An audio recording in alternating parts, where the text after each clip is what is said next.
lahat ng kotse kailangan bago para maging espesyal. Sabi ng iba, bakit ko daw binenta ang mga bagong kotse ko para sa mga luma?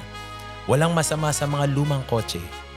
Minsan, kailangan lang siyang bigyan ng panibagong kwento. Welcome back to Project Land Cruiser FJ62.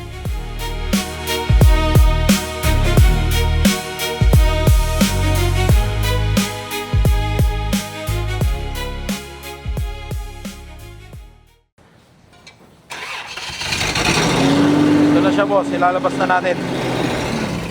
Ayan, FJ62. Bababa na yung body niya.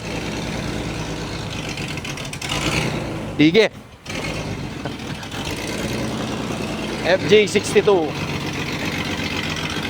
Ito na yung update natin, boss. Ibababa na yung body.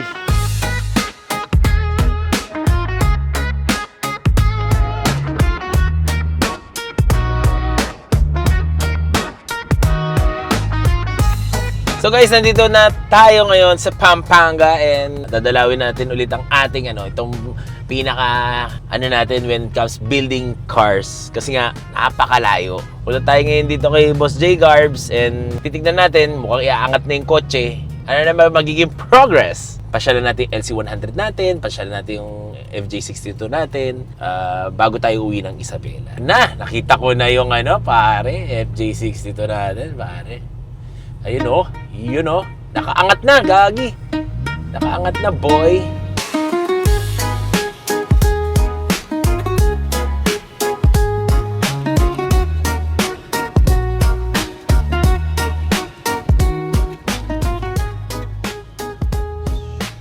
So, nandito tayo ngayon and silipin natin yung FJ62. Hello. Boss J, hello po.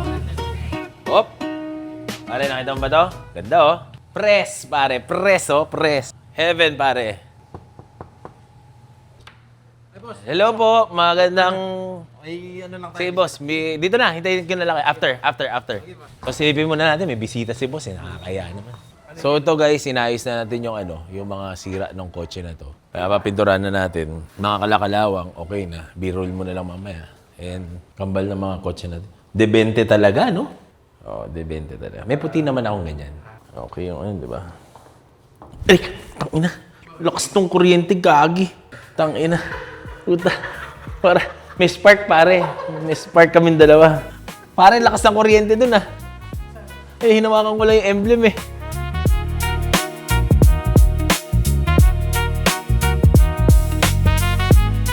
So right now guys, nandito tayo sa FJ62. Sa loob ng FJ62, nasa engine bay tayo guys. And pare, nakita mo? Narinig mo? Pare. So guys, nandito tayo ulit at ano na ba naging problema at ano na yung mga next nating gagawin? Ang next na gagawin natin yan, boss, dito, angat na natin yung body natin. Ilalabas na yung chassis para lahat ng kailangan na linisin at palitan sa pang-ilalim, gagawin na natin. Mga shocks natin, palitan na rin natin, no? Palagay ko, boss. Palit na ng bago lahat. Yung shocks mo, wala pa naman siyang tagas. Pero Baka palitan kaya na pa natin. Pwede, kung gusto Palitan mo na nang natin palitan. para So, ano na bang mga next natin? Pag inangat Siya, boss. tayo. Chassis. Alisin na yung mga dalawang differential natin, tapos yung mga arm. Para yung housing ng differential natin, isa-sunblast. Sa sunblast na natin, tapos marirepack na yan. Repack na natin. Oo. Tapos yung abang nire-repack yun, sa sunblast, babakbakin na natin yung frame mo. Oo. Para magmukhang na siya. Marami ba nabubulok or ano? Ang tingin ko, boss, dito sa ceiling natin, natin yung bubong. May butas. Sana wala. Pero nakikita ko may mga rush na siya. So, Hindi pa natin kinain. makikita yan hanggat hindi natin binuksan. Kinain na. Oo. Kaya sana kung wala lang bulok yan, at least hindi na tayo babaklas ng ceiling mo. Para at least intact pa rin. Tama. Interior, natanggal naman na yung mga Yung dashboard natin nakatabi ano na pa yan. mga kulang natin para ma-order na natin, boss? Yung sa interior natin, yung dashboard niya, alas kompleto naman siya Ngayon, yung may crack lang, pinakita ko sa'yo, yun yung... Pare-repair pa ba yun o hindi na? Kung i-repair yun, pwede naman, boss. Pa-repair Kasi na nandun natin. lang sa sa may yung pag lang tornilyuhan lang Tapos, sa sidings natin, papalitan lang yung lawanit. Tapos lininisan lang yung yung Linis fabric lang. niya. Tama. Pati yung upuan, ganyan lang din. Iano kasi na sounds. Ipapa-sounds ko pa kasi. Pero yung pang-ilalim niya, fuel pump lang ang naging problema. Kulang pa. Yung papalitan natin yan, boss, fuel pump, hydrovac, at saka yung, ano yan? Distributor. Distributor. Na, Yung, di ba may nabibiling ano dito, yung parang ano niya? sana may makuha pa tayo firewall insulation ng Oo, FJ62. Firewall, tama. Sana may makuha pa kasi katulad ng sa LC77, napakahirap na eh. Kumusta? May mga tama-tama ba itong mga Dito, boss, wala tayong iba bodyworks dito. As Sa is na tambol yan. niya, oo. As is Dito, ganyan na yung pintura. Pero walang butas siguro to. na. Wala naman. Wala. Mga ilaw-ilaw niya, kailangan natin, no? Oo, mga ilaw na boss, abang nakaano na tayo, abang nakabaklas na tayo. I-lista, Oo. breakdown na natin kung ano yung mga kailangan. Oo. In order na mabili na natin habang pinipinturahan, yung process, ganyan-ganyan. Dito sa bumper, wala na tayong problema. Nandyan na yung mga trim. Yun lang yung mga ano natin for this update kasi nga, yan, iaangat na nila.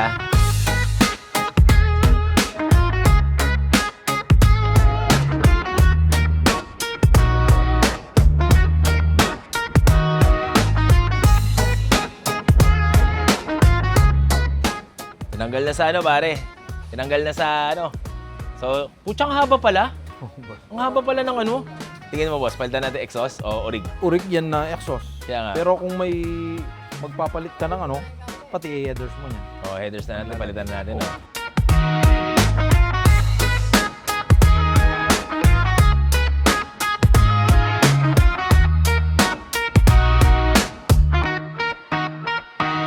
Nakalift to ng 2 inch. So, kailangan natin mag-regear. Puta pare. Ramdam ko ng matagtag to. Tignan mo, walang play, oh.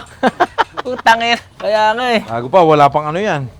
Kaya matigas pa niyan. Oh, ano ba ba mga next nandito? Sa Monday, Monday, babaklasin na natin. umpisa na to. Oo, babaklasin na natin para maservisan na yung lahat ng mga brake. Tapos yung differential natin, i-repack na yan, lilinisan, alisin na yung laman para Hindi na masanlas trail, no? Hindi na trail. Kasi makita mo yung mga sakyan na trail eh. Oo. Gawin natin to boss, semi-gloss lang. Ano ba yung pang car show? Gloss ba? Ginagawa nila? Semi-gloss, yung urig na kulay talaga. Orig na lang tayo. Para ano. Ano gagamitin yung pintura, boss? Gromax tayo niyan. Promax tayo. Oh. May mga need na latero. Oh, meron siya. Pero sa tingin ko, pang ilalim wala eh. Tingnan mo, naka-undercoat pa siya oh. Undercoat pa, no? Tingnan mo boss, halika. Ayan oh. Original niya pa na pintura, ayan oh. Dumi lang, no? Grabe. Sarap. Kaya kung hindi lang sa lagay na to, hindi mo naman ititrail to eh. Wala, boss. Alisin natin lahat ng undercoat mo. Kung ano yung kulay sa taas, ganyan sa kulay sa ilalim. ilalim. Ganyan yung pagkakintab niya sa ilalim. Tama. Para pwede sila manalamin, Oo. no? Aabot ba to sa car show, boss? Kailan ba yung car show niyan?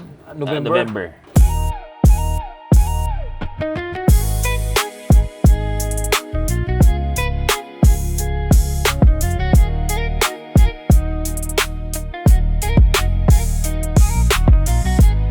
Tara, tignan naman natin yung engine, pare.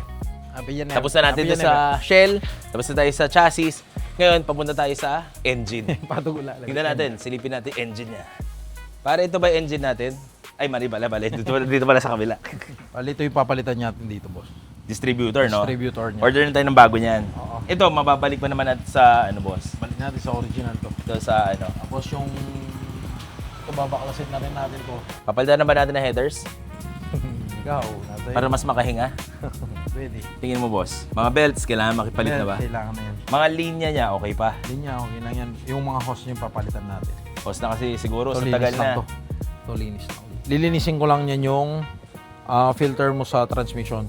Tapos palit tayo ng ATM. Pero nung pinalakad naman, wala namang ganun. Walang tug. Yung para sa Wala 80, siya. di ba? Pagka ginano mo, tug, gumaganon yung ano niya. Yung alternator, kung gusto mong i-upgrade yung ano niya, Taasan na natin. Oo. Yes. Bilan na natin ng ano, boss, para at least good for another decades na naman ang gagawin natin.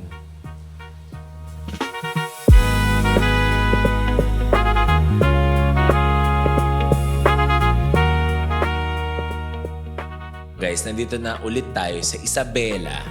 Kagagaling lang natin sa Pampanga at inayos na, pinasyalan natin yung kotse natin doon na ano na ba yung naging update niya.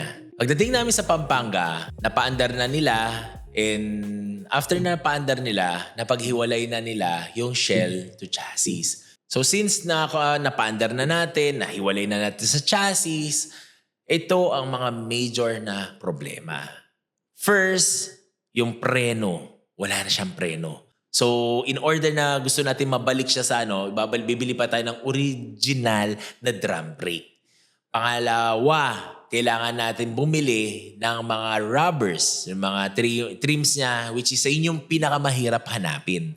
Yung trims, yung mga, yung salamin. Kasi nga, yung sa may salamin, kailangan tanggalin yung salamin in order na malinisan yung kalawang sa ilalim ng bubong. Kasi usually, ang sabi nga nila, ang problema ng mga 60 or 62 is yung roofing. Kumbaga, mabilis kalawangin. Yun yung mga challenges natin when it comes building ng mga gandong kotse. Luma na, kaya ang hirap maghanap ng pyesa. Unlike yung NC300, may production yan, mabilis. Itong problema, pag nagkaroon ng stop production na yung unit, pati pyesa niya nag-stop production. Pero, ang maganda dito, may mga bansa na merong available which is kailangan mo lang i-source out doon at hanapin. So yun guys, hindi ko nga alam kung bakit ko siya kinuha or inumpisan. Yun yung malaking question na. Pero nagtataka nga ako kasi nga hindi ako interesado nung una. Nung binibenta sa akin to, parang para sa'yo talaga to. Tapos parang iniisip ko na, nagtatanong ko sa mga kaibigan ko na parang kung gusto mo ng sakit ng ulo, kunin mo yan. Ang tanong, worth it ba yung sakit na ulo na yan na gagawin natin dito sa unit na nakuha natin? Yun. So, tignan natin kung saan tayo aabot sa video na to. Abangan nyo yung mga next video natin. So guys, follow nyo yung Mark Mercaida, YouTube, Instagram, TikTok, and Facebook natin. So, see you on the next episode, guys. Let's go.